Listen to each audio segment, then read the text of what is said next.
আমাদের জীবজগতে প্রত্যেকটা জীবের নামকরণ করা হয়। এবার এই নামকরণে দেখা যায় যে দুটি পদ থাকে, একটা হচ্ছে গণ এবং আর একটা প্রজাতি। যেরকম মানুষের বিজ্ঞানসম্মত নাম হচ্ছে হোমো সাপিয়েন্স। নাম homo, H O M O, homo sapiens, S A P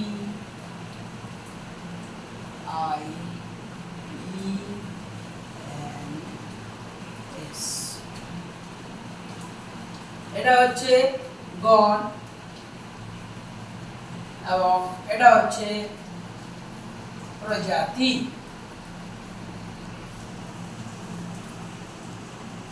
তাহলে আমরা কি বলবো এবার, যে বিজ্ঞানসম্মত পদ্ধতিতে কোন জীবের নামকরণ গণ ও প্রজাতি এই দুটি পদের দ্বারা নামকরণ করা হয়, একে বলা হয় দ্বিপদ নামকরণ।